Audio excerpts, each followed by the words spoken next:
Great. So, Mike and Lynn, then you were just saying, obviously this is a whole new thing for you. You're at home, you're in self-containment, self-isolation.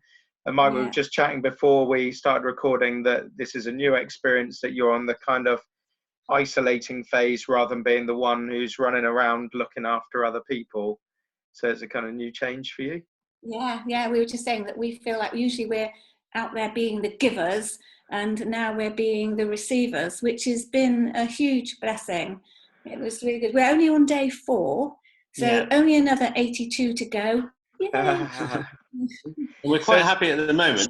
We're not sure how that will change over time. I'm sure it will change.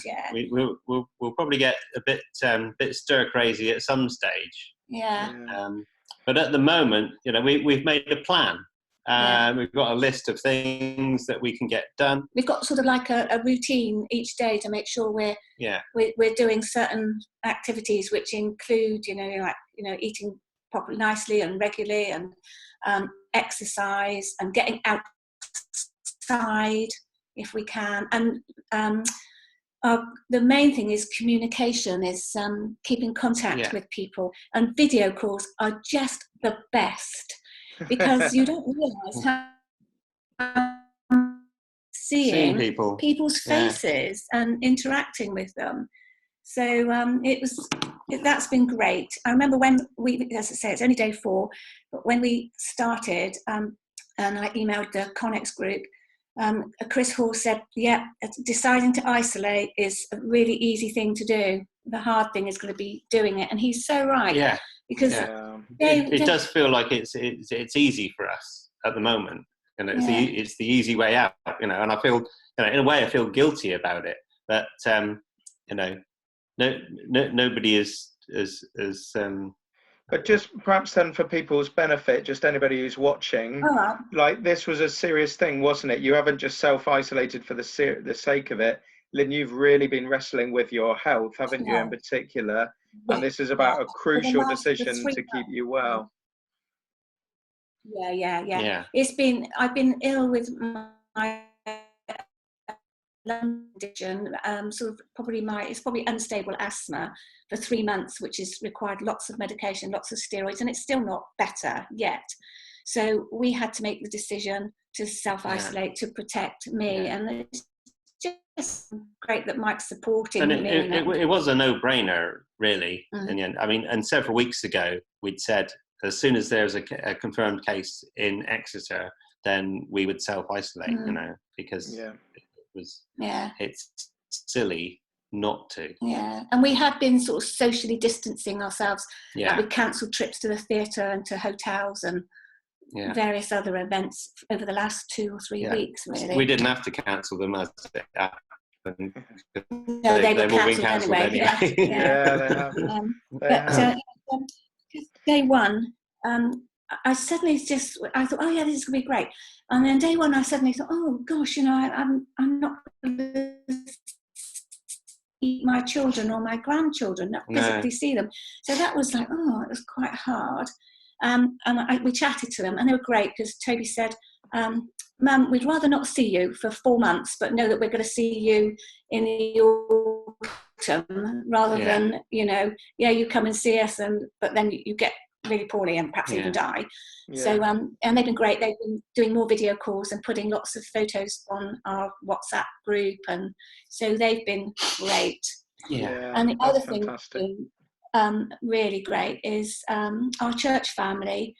When I emailed the Connex group, nearly all of them have either answered by email or by text, giving us encouragement and support. And like on the first day, I think was it on the Sunday that Barbara rang up? Yeah, she rang, so she was thinking of us, which is great. What did she say? She said she was washing up. Oh, she was washing up, and she had she'd had something said to her, I think it was on her wedding day or something, about Jesus will walk with you.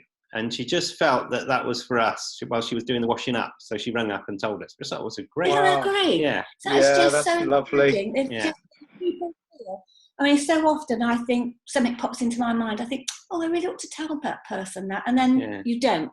So it was just such an encouragement that he did think of us. Yeah. And then yesterday, Carl Straw turned up. We were at the top of our garden. He turned up with a cake. Yes. We love cake. We love Carl. He turned up with a cake, and he stood at the required distance from us. But it was so lovely to see him, and his cake, it was still warm. Yeah. So that was really good. Yeah. Yeah. So yes, didn't taste so good after we disinfected it with the Dettol white. I don't know why. Yeah. We didn't do that. Genius. And then, guys, one of the things. Sorry, go on. No, I was just wondering. You talked about then you're keeping up kind of practical disciplines, eating healthily, getting up, daily jobs, bit of exercise. Are you also then, you mentioned to me in a text message then about spiritual disciplines, and you've been using like devotions material, things like that? Yeah, I've often struggled with being disciplined about spiritual things, and sometimes it's lapsed. But we as most of you know, we pray together in the mornings anyway, so that's good. But we both do a thing on YouVersion, which is a Bible app, and it's reading. It's called a Bible plan, and you read some scripture or you have it read to you, which is amazing. That's really good, actually. Yeah, that's really good. If you've got time to sit and listen to it, it seems to work really well. Just somebody reading the Bible to you. Yeah. Great. And we're both sharing it with various, and you can interact with each other and pass comments and things. So that's been great. My group with Karina, Kath, and Alison has just been amazing, and it's really, I love that. And the other thing we've been doing is, what's it called? Lectio 365. Lectio 365, and I've only just started doing that properly. I've dipped in and out of it, but it's only been the last 4 or 5 days. I've done it every day, and we've just. In 4 days, it's a habit. We haven't got into I don't know how long we'll keep it up, but I'd like to. We've been listening to it while we've been eating breakfast, sat here looking out at the garden. And again, it's you can have it read to you. You read it, and that's really good, isn't it? And it was so encouraging today because it was all about. They're talking. It's like leading up to Lent. And today it was reflecting on how God continues to speak to and through his people while they are in exile. And I thought, exile / isolation. And it said, God speaks to those who faithfully listen to him, even when they are in the wilderness or exile.